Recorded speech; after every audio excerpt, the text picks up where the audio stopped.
Hello दोस्तों, फिर से एक बार आपका बहुत बहुत स्वागत है मेरे चैनल गुरु मंत्रा 79 में। मैं प्रभात चंद। लास्ट हमने असहयोग आंदोलन पढ़ा था। असहयोग आंदोलन की समाप्ति हो गई थी। तो 1922 में जब असहयोग आंदोलन की समाप्ति हो गई तो उसके बीच का जो एक पीरियड था असहयोग आंदोलन और सविनय अवज्ञा आंदोलन के बीच का, सविनय अवज्ञा आंदोलन 1930 में चलाया गया। तो 22 से और 30 का जो बीच का जो पीरियड था उसमें बहुत सारी घटनाएं घटी, छोटी छोटी घटनाएं थी जिनको हम यहाँ पे समझने की कोशिश करेंगे कौन कौन सी घटनाएं थी। तो सबसे पहले 1922 से 30 के बीच की घटनाएं। इसमें सबसे पहले 1923 में स्वराज पार्टी का गठन हुआ, स्वराज पार्टी। ठीक है, अब इसमें देखते हैं उसकी परिस्थितियां क्या थी या कार्यक्रम क्या थे या समीक्षा क्या थी। जैसे कि हर एक आंदोलन के में वैसे ये एस्पेक्ट अपनाते हैं कि उनकी परिस्थितियां, कार्य और समीक्षा इन्हीं के माध्यम से समझने की कोशिश करते हैं। तो परिस्थितियां क्या थी इसके गठन की कि जो असहयोग आंदोलन समाप्त होने की वजह से जो एक निराशा आई थी कांग्रेस के अंदर, उससे जो है एक दो धड़ उत्पन्न हुए, दो धड़े। एक वो थे जो ये चाहते थे कि कुछ बदलाव हो। ठीक है, वो बदलाव में क्या चाहते थे, जैसे इसमें दो लोग हो गए, एक बदलाव के पक्षधर थे और एक बदलाव के पक्षधर नहीं थे। अब जो बदलाव के पक्षधर थे वो क्या चाहते थे कि वो इलेक्शन लड़े, चुनाव ना, वो चुनाव लड़े, विधायी इलेक्शन लड़े और इलेक्शन लड़कर सरकार में शामिल हों और सरकार की नीतियों का विरोध करें वहां जाकर, ये वो चाहते थे। इसमें कौन कौन थे आपके, इसमें आपके CR दास, जवाहरलाल नेहरू, ठीक है, उसके अजमल खां, हकीम अजमल खां,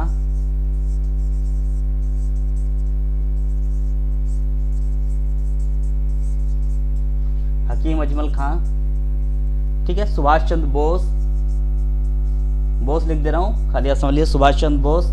ठीक है, ये सब नेता ये बदलाव के पक्ष में थे।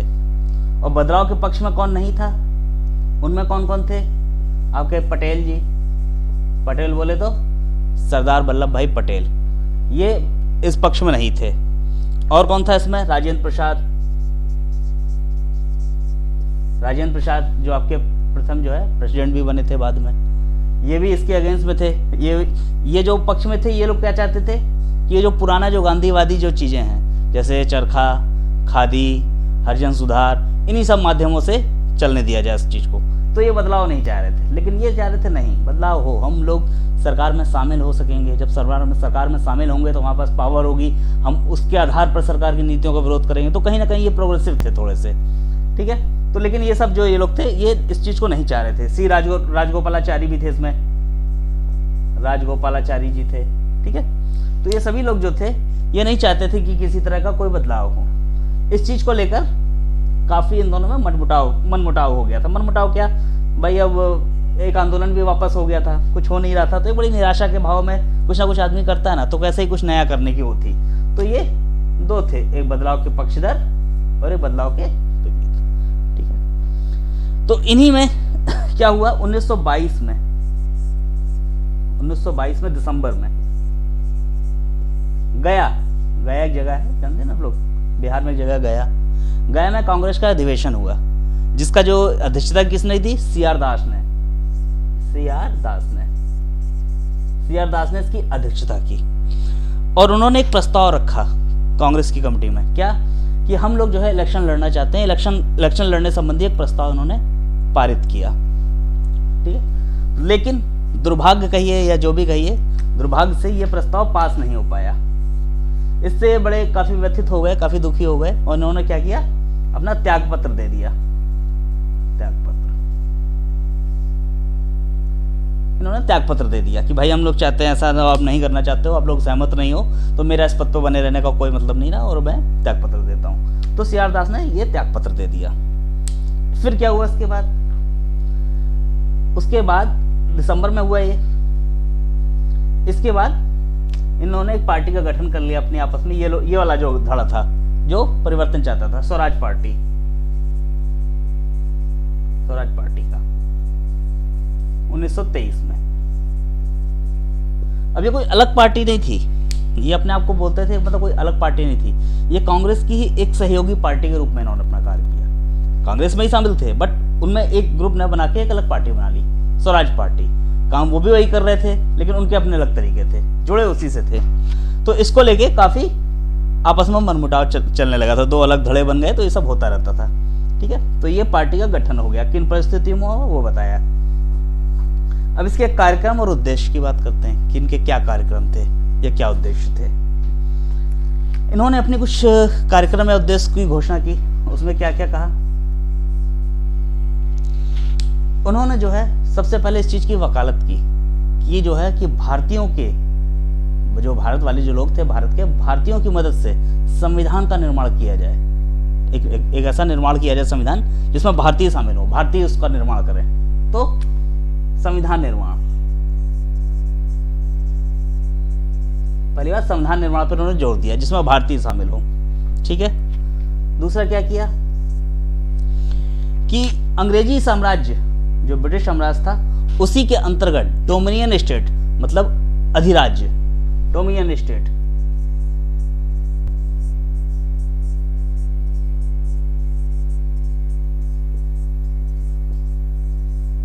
डोमिनियन स्टेट क्या होता है? डोमिनियन स्टेट एक स्वतंत्रता प्राप्त नहीं होता, मतलब एक जैसे कोई इंग्लिश शासन था, उसके जहां जहां पे कहीं पे और कॉलोनीज थी ना, तो उन्होंने उसको स्वतंत्र जरूर घोषित कर दिया, लेकिन उसका जो है सर्वे सर्वा वही अंग्रेज रहता था और उनके छत्र छाया में आप राज्य चलाइए। तो ये डोमिनियन स्टेट होता था। तो इसका जो है डोमिनियन स्टेट का जो हेड होता था वो ब्रिटिश सरकार ही रहेगी। ठीक है, लेकिन बाकी चीजों में स्वायत्तता दे दी जाती थी। तो यही डोमिनियन स्टेट की मांग इन्होंने इसकी भी की, अधिराज्य हिंदी में कहेंगे। ठीक है, और क्या किया इसके बाद?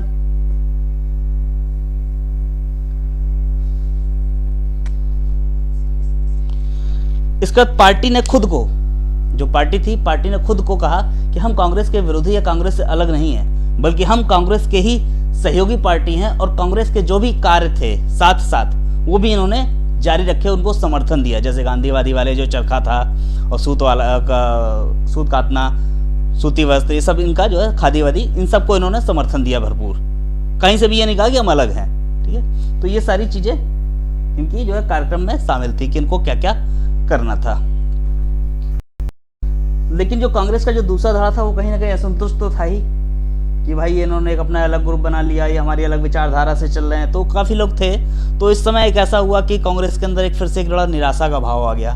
तो निराशा का भाव था ही क्योंकि बहुत कुछ विशेष नहीं हो रहा था राजनीति में, एक ऐसा चल रहा था। क्योंकि असहयोग आंदोलन वापस लेने के बाद सभी अंदर से दुखी थे कि अब क्या किया जाए अचानक से, तो कुछ ऐसा समझ में नहीं आ रहा था। तो ऐसे ही सब चल रहा था। लेकिन इसी बीच 1924 में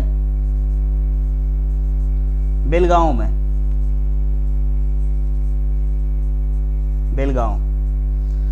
में कांग्रेस का वार्षिक अधिवेशन हुआ, जिसकी अध्यक्षता किसने की? गांधी जी ने। देखिए, ये बड़ा इंपॉर्टेंट क्वेश्चन है कि गांधी जी कांग्रेस के सिर्फ एक ही अधिवेशन की अध्यक्षता की इन्होंने, जो कि बेलगांव में 1924 में हुआ था। बाकी वो कभी भी कांग्रेस के अध्यक्ष की हैसियत से उन्होंने कोई भी अधिवेशन में भाग नहीं लिया।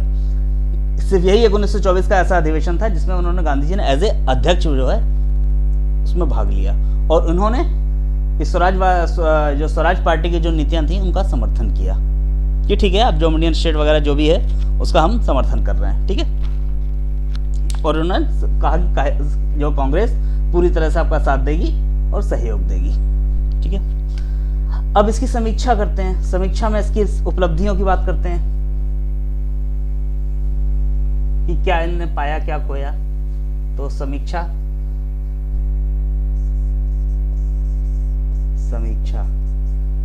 में इसकी उपलब्धि।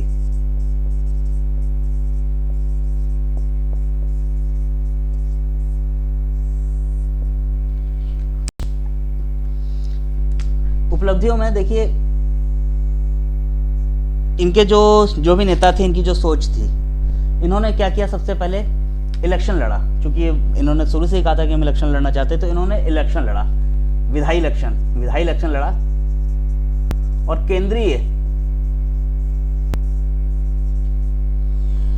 केंद्रीय असेंबली में 145 में से 45 सीटें जीत ली। ठीक है, बहुत बड़ा अमाउंट है। अगर 145 में अगर 45 सीटें भी अगर इनको मिल गई तो कहीं ना कहीं बहुत अच्छा था। अब वो बैठ सकते थे असेंबली में, जाके अपनी बात रख सकते थे। तो ये इनकी एक उपलब्धि थी। इसके अलावा कुछ नेता नगर पालिका का इलेक्शन भी लड़े, नगर पालिका का मेयर के लिए, और बहुत से नेता इसमें मेयर बने, जैसे विट्ठल भाई पटेल। विट्ठल भाई पटेल, मैं विट्ठल पटेल लिख दे रहा हूँ, विट्ठल भाई पटेल हैं। विट्ठल भाई पटेल ये आपके गुजरात से मेयर बने, गुजरात से। CR दास ये बंगाल से बने, ठीक है। जवाहरलाल जी, जवाहरलाल इलाहाबाद से बने मेयर, ठीक है।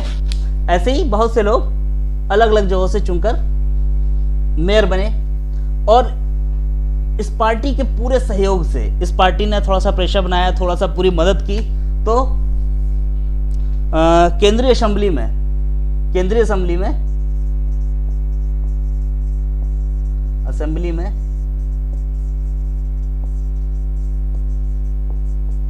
सबसे पहले भारतीय जो थे विट्ठल भाई पटेल।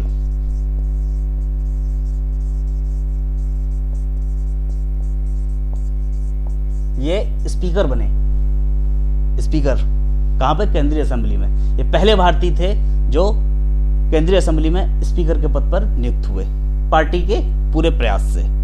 तो ये कहीं ना कहीं इनकी बहुत अच्छी उपलब्धि रही कि केंद्रीय विधायिकाओं में, नगर पालिकाओं में ये जो है अच्छे पदों पर आसीन हुए, और इन्होंने सरकार में रहकर सरकार की बुराई की, विरोध किया, ठीक है। इसके बाद और क्या विरोध किया इन्होंने असेंबली में? पब्लिक सेफ्टी बिल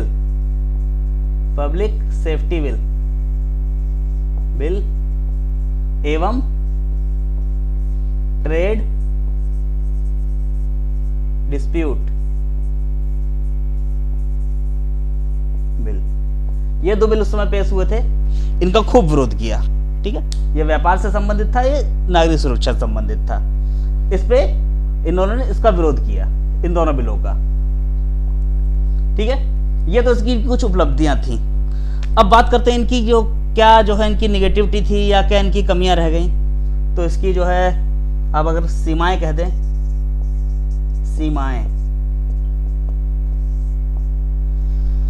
सीमाओं में इसकी निगेटिविटी क्या थी कि ठीक है, अपना अनेक उपलब्धियों के बावजूद, इनकी इतनी उपलब्धियां रही जैसे कि मैंने बताया, उसके बावजूद भी कुछ ना कुछ इसकी वो रह गई। जैसे कि इन्होंने डोमिनियन स्टेट वाली जो मांग की थी, उसका कुछ ऐसा कुछ दिखा नहीं, कुछ भी ऐसा ना कोई प्रभाव जमा पाए।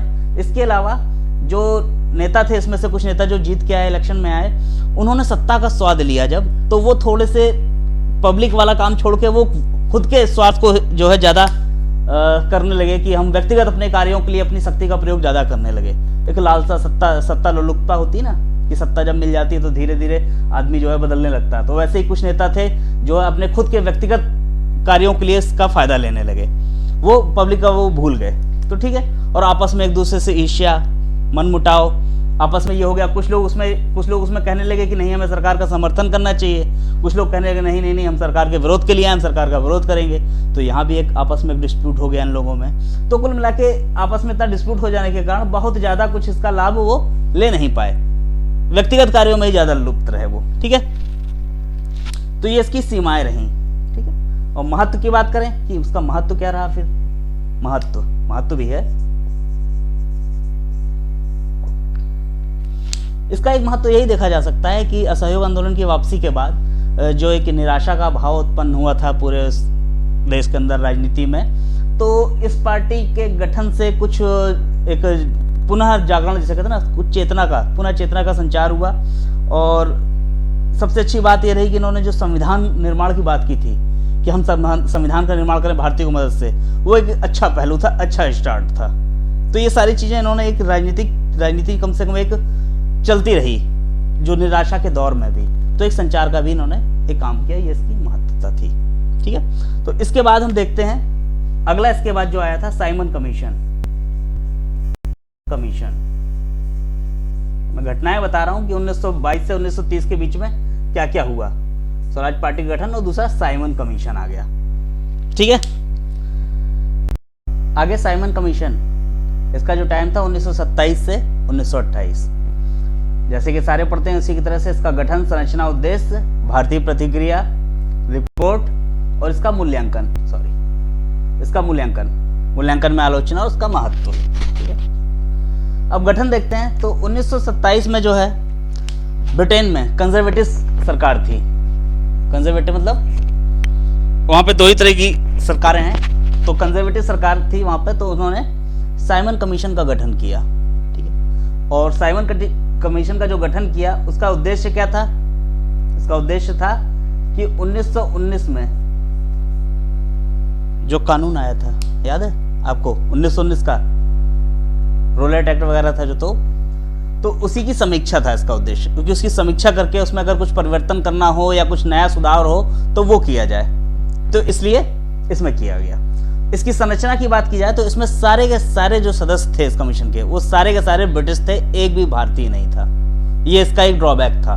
ठीक है, कि भाई हमारे लिए अगर कोई चीज बन रही है और हमारे ही लोग उसमें अगर नहीं है तो फिर कैसे, फिर तो मनमाना हो गया ना, ये तो दिखावा हो गया। तो यही एक आगे इसमें एक अड़ंगा हुआ। ठीक है, अब बात करते हैं भारतीय प्रतिक्रिया। भाई गठन हो गया इसका, इसके उद्देश्य पता है आपको।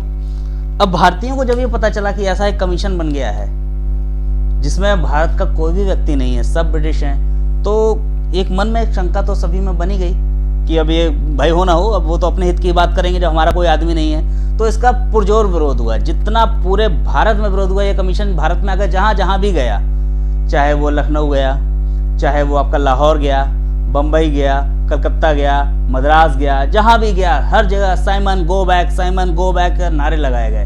पूरे देश में इसका खूब विरोध हुआ, काले झंडे दिखाए गए। ठीक है, और लाहौर में, ध्यान रखिएगा, लाहौर में इसका विरोध करते हुए, किसका, साइमन कमीशन का विरोध करते हुए लाहौर में लाला लाजपत राय,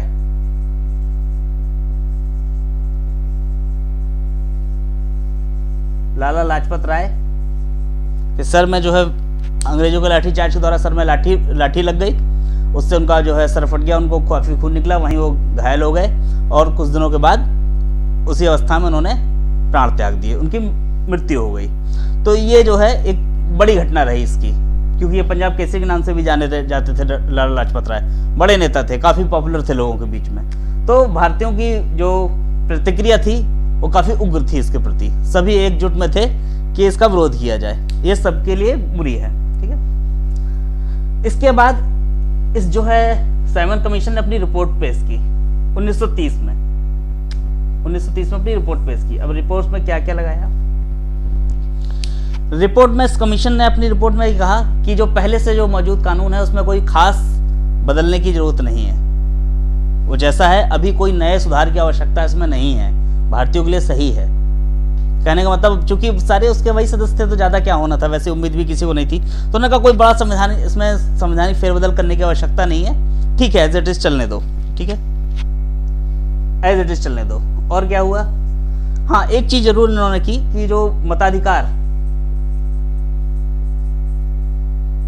जो भारतीयों वाला मताधिकार था, वो 3% से बढ़ाकर 15% करने की इन्होंने सिफारिश की कि इसका मताधिकार को 3% से बढ़ाकर 15% कर दिया जाए।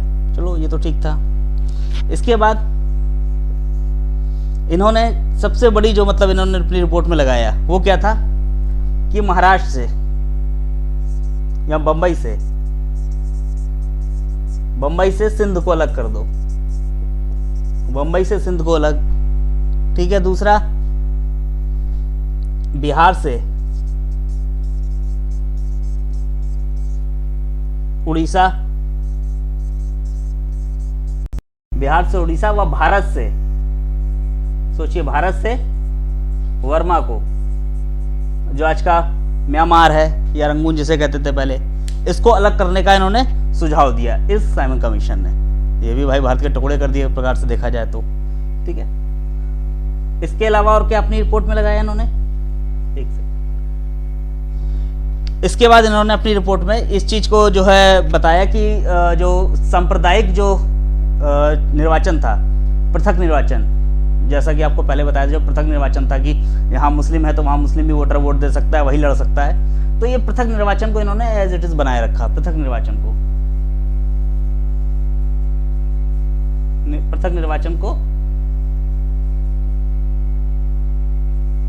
पृथक निर्वाचन इन्होंने बनाए रखा, जारी रखा कि नहीं वो ठीक है, उसको होने दो। तो ये रिपोर्ट अपनी सबमिट की इन्होंने 1930 में। अब इस रिपोर्ट की अगर मूल्यांकन किया जाए, जैसा कि लिखा है मूल्यांकन,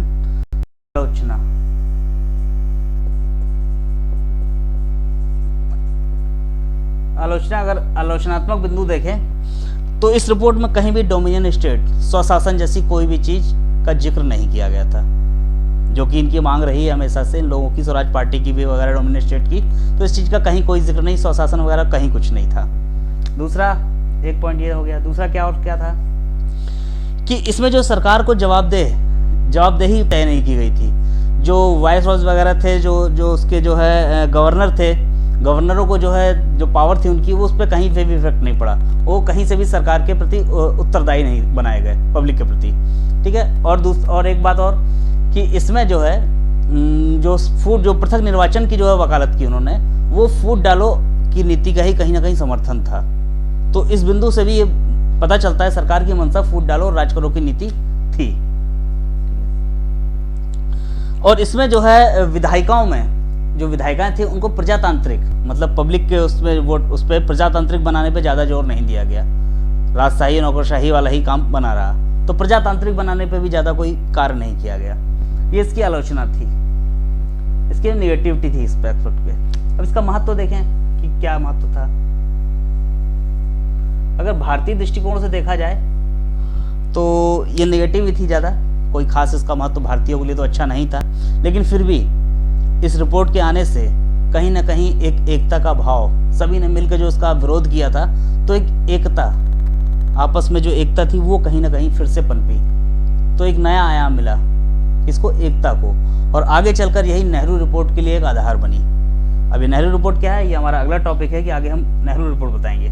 तो महत्व इसका यही था कि इसने जो है कहीं ना कहीं फिर से एकता को बढ़ावा दिया, क्योंकि ऐसे थे, सभी के विरोध में थे इसके जो भी नियम थे, तो सबने एकजुट में, एक स्वर में सबने विरोध किया, तो आपस में एक एकता का भाव उत्पन्न हुआ। इसके बाद अगली जो घटना थी वो नेहरू रिपोर्ट। नेहरू रिपोर्ट ये हमारे अगला टॉपिक रहेगा, जिसे मैं अपने अगले वीडियो में बताऊंगा आपको। तब तक आप लोग उस वीडियो को देखें, लाइक करें, शेयर करें, और कमेंट्स बॉक्स में कुछ भी पूछना हो तो प्लीज़ कमेंट्स बॉक्स में पूछें, ठीक है। तब तक के लिए धन्यवाद।